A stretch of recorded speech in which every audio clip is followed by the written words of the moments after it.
কাকুমণি ওঠো। ইন্টারগ্রেশন এরকম হয় Bakul, be study. Yes sir, sorry sorry sir. কাকুমণি কাল থেকে কিছু খাইনি, এত মানসিক চাপ, প্রেশারটা ফল করে গেছে। কিচ্ছু হবে না, but you are doing a good job Bakul.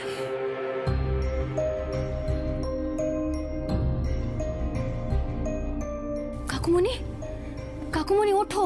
Doctor Sen, একবার আপনাকে আসতে হবে।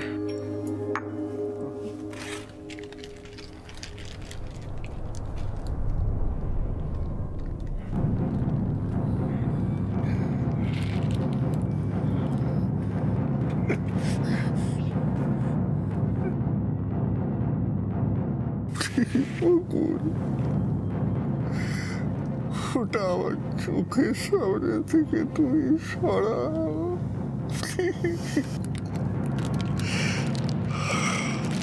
আমি রাজ্য করছি, ওটা সরাও, সরাও প্লিজ।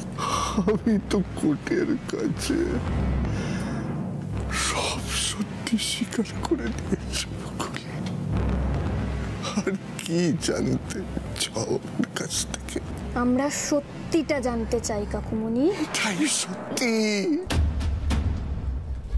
এটাই সত্যি যে বলো। হ্যাঁ, তুমি খুনি,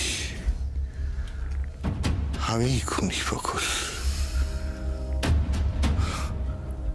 অনিমেষ সান্যালকে,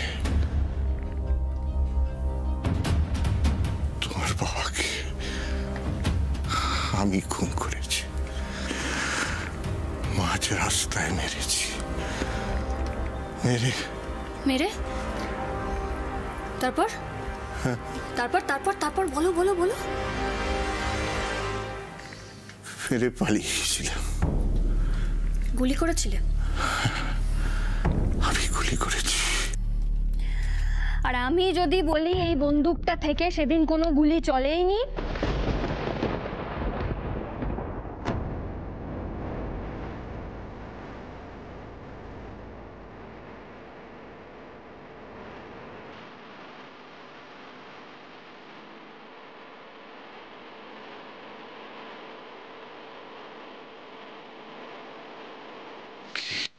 বকুল যেটা বলছে ঠিক বলছে সমরবাবু।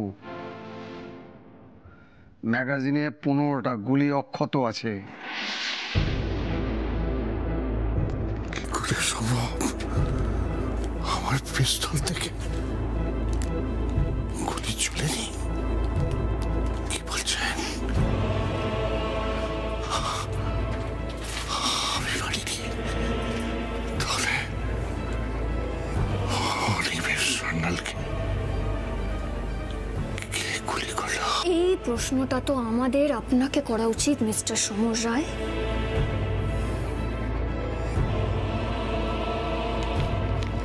আপনি গুলি করলেন না, তাহলে গুলিটা চালালো কে? আপনার কোনো বন্ধু, আপনার চেনাশোনা কেউ, নাকি আপনার কোনো পার্টনার? কে গুলিটা চালালো?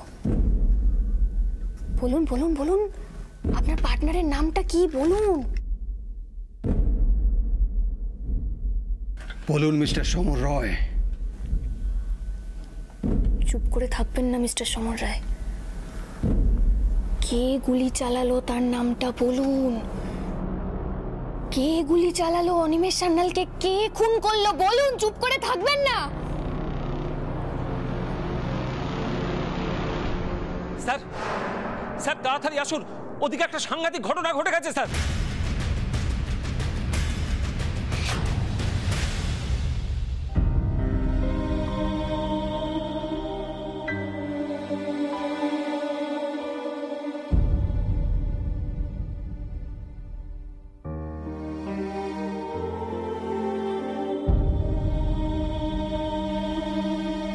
আমিও ঠকে গেলাম।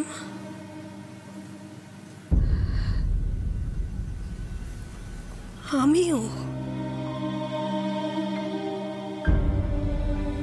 আমি তোকে চিনি না। 20 বছর,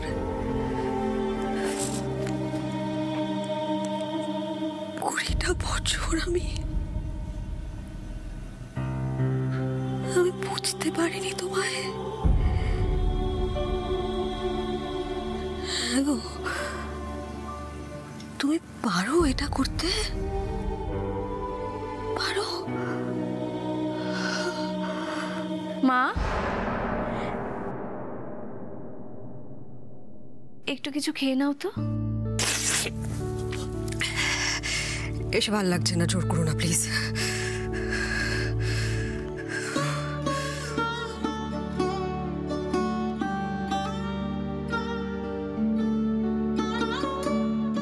দিন হয়ে গেল মা, তুমি কিচ্ছু মুখে তোলোনি, একটু খেয়ে নাও। কি হবে এসা? এরম করলে চলবে? অসুস্থ হয়ে পড়বে তো। দেখো, আমি নিজে খাবার নিয়ে এসেছি, একটু মুখে দাও প্লিজ। আমি খাইয়ে দিই। এসা জোর করো না, ভালো লাগছে না প্লিজ। দিনের পর দিন এভাবে না খেয়ে থাকলে অসুস্থ হয়ে বিছানায় পড়বে তো, ভালো লাগবে?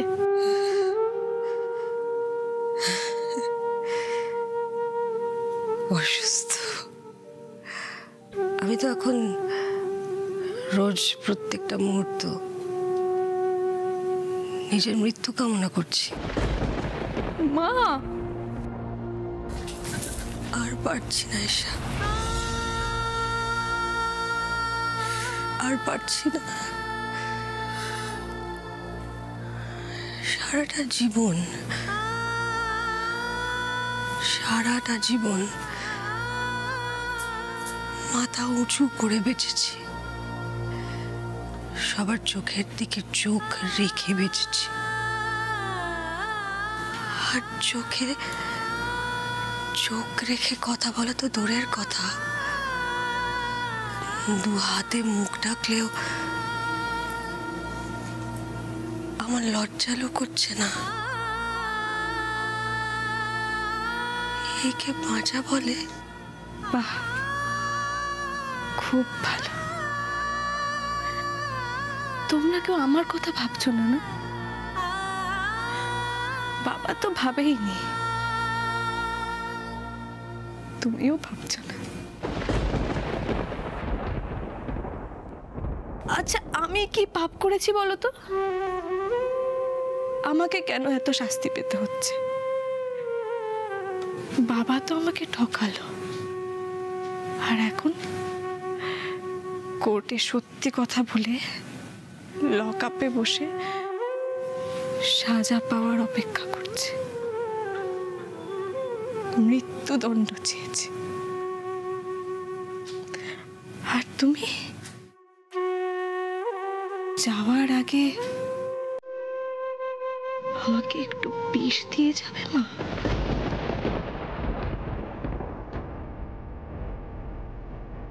ঈশা,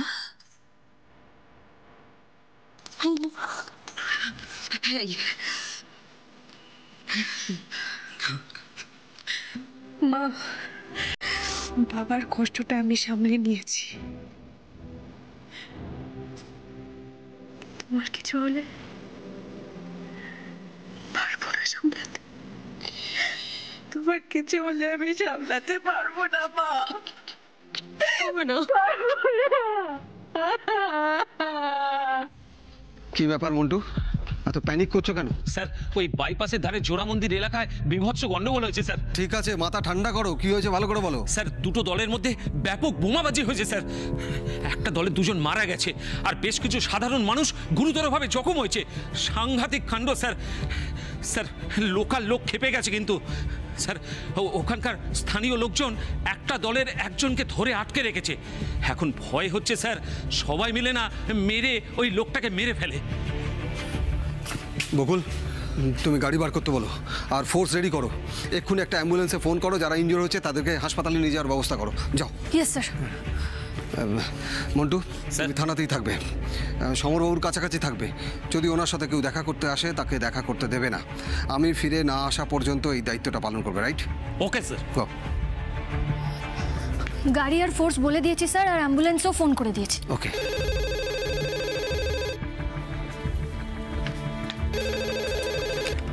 হ্যালো, হ্যাঁ আমরা এখন ওখানেই যাচ্ছি। এর বেশি আর কিছু বলতে পারবো না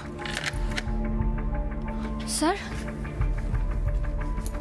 মিডিয়ার কাছে তো খবরটা জানাজানি হয়ে গেছে, আপনার সাথে কথা বলতে চাইছিল।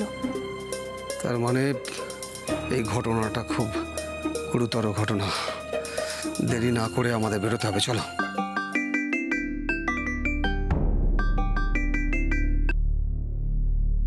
ইয়েস স্যার, শুনেছি স্যার, ওখানেই যাচ্ছি। ওকে স্যার, না না সব জানাবো। ওকে। ডিসিপি স্যার, গন্ডগোলটা কোনো পলিটিক্যাল দলের নয় বা পাড়ার মধ্যে নয়। তাহলে সন্দেহ করা হচ্ছে ড্রাগ ডিলিংয়ের ইস্যু নিয়ে দুই দলের গন্ডগোল। একটা বছর 12 বাচ্চা সিরিয়াসলি ইনজোর্ড, বাঁচবে কিনা বলা যাচ্ছে না। আমার মন বলছে এই কেসটা অনেক দূর পর্যন্ত গড়াবে। বকুল, বকুল রেডি হও, কুইক ফাস্ট।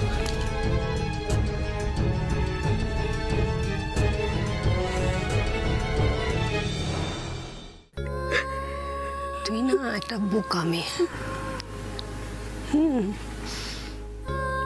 বড় হয়ে গেছিস না? যে ভালোবেসে বিয়ে করেছিস, তুই জানিস না বিয়ের পর ওদের শ্বশুর বাড়িটাই সব হয়। তখন বাবা মার এত ন্যায়টা থাকতে নেই মা। এত ভরসা, এত ডিপেন্ডেন্স বাবা মার অতি রাখতে নেই মা।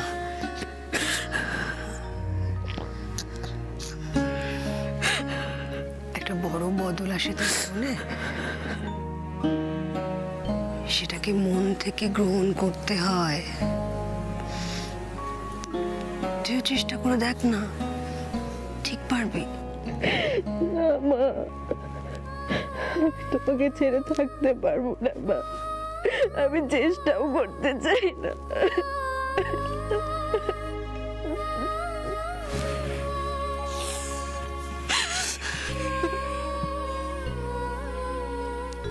খুব আফসোস হয় আজকাল, আফসোস হয় খুব। কেন যে তোকে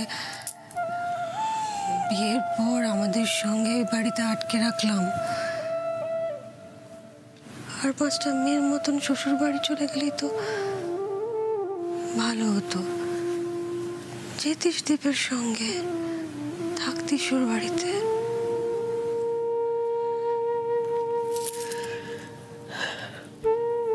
ভালো থাকতে আমাকে ছেড়ে।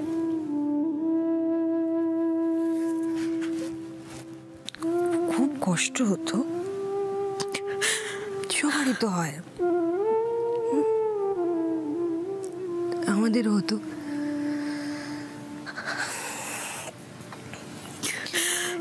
শ্বশুর বাড়িতে গেলে তোকে আজকে এই নোংরামিটা এরকম সরাসরি দেখতে হতো না।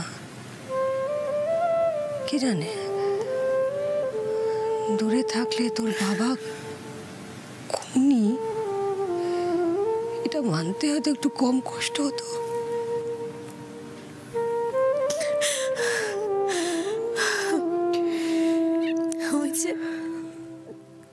তুমি বললে জীবনে যখন বদল আসে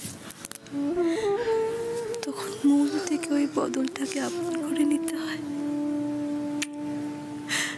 চলো না আমরাও চেষ্টা করি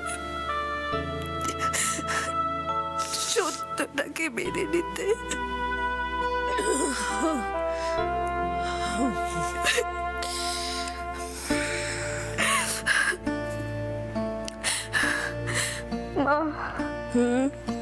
চলো একটু খেয়ে নেবে, আমারও কিন্তু খুব খিদে পেয়েছে।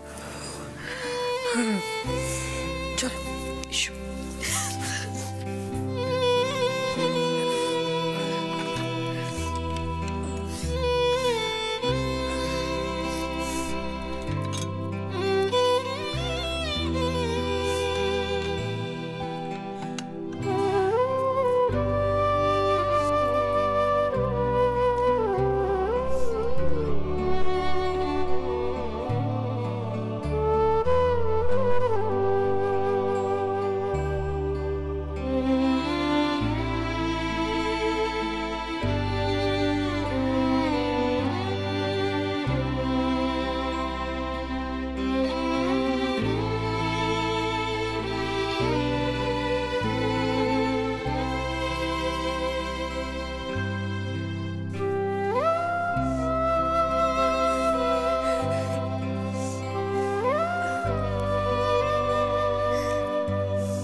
হ্যালো,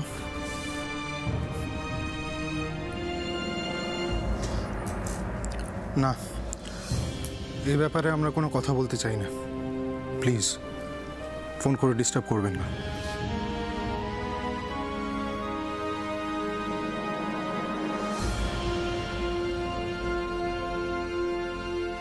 কার ফোন ছিল ঋষি? ও কিছু না, ছাড়ো। ঋষি প্লিজ বলো আমাকে, নতুন করে কোনো সমস্যা নয় তো? বলতে পারো,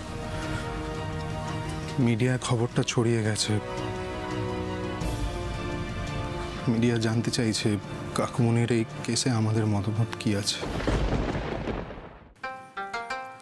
চা নিয়ে আসবো পিসি, খাবেন? চা? হ্যাঁ নিয়ে আসো, তবে একটু কড়া করে করবে। হ্যাঁ যাও। আচ্ছা ঠিক আছে।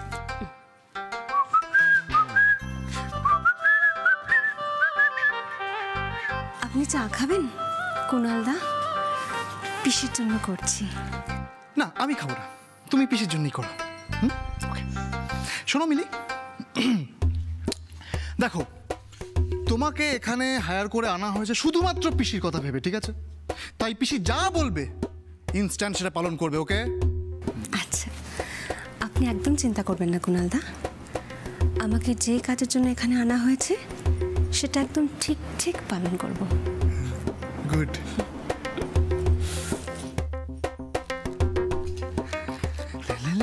ও পিসি, শোনো না, তুমি খুশি তো? হ্যাঁ, আরামে আছো তো? হ্যাঁ রে খোকন, আমি খুব খুশি আর খুব আরামেও আছি। আর এই সব শুধুমাত্র তোর জন্য। এই বাড়ির কাজ করতে করতে আর সবার ফাইল ফরমাস কাটতে কাটতে দেখ দুই হাতে আমার কড়া পড়ে গেছে। দেখি দেখি দেখি। শুধু হাতে কড়া পড়েছে রে, কড়া আমার মনেও পড়েছে। সবসময় ভাবতাম আমাকে নিয়ে কি কেউ কোনোদিনও ভাববে না, কিন্তু তুই আমায় বাঁচালি খোকন। কেউ আমাকে নিয়ে ভাবেনি, শুধু তুই ভেবেছিস। আমি তোকে দুই হাত তুলে আশীর্বাদ করি।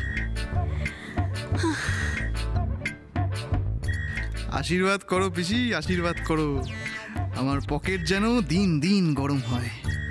আমি যেমন তোমাকে বাঁচালাম, তুমিও তেমনি আমাকে বাবার হাত থেকে একদিন ঠিক বাঁচাবে। ছেড়ে দাও, ছেড়ে দাও আমাকে। জানো না কাকে তুলে নিয়ে এসছো? এই চল তো।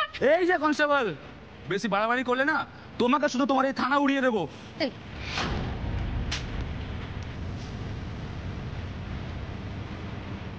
ওঠ, ওঠ। থানা তো পরে ওড়াবি, এখন যদি আমি তোর খুলিটা উড়িয়ে দিই কি হবে তখন? কোনো বাবা তোকে বাঁচাতে পারবে না। উচিত ছিল বোমটা ওর গায়ে ফাটা, একদিকে হাত উড়ে যেত তখন বুঝতো। শুনলি তো, এই থানায় কেউ চায় না তুই সুস্থ থাক। আমি চাইলেই একমাত্র তুই সুস্থ থাকতে পারবি।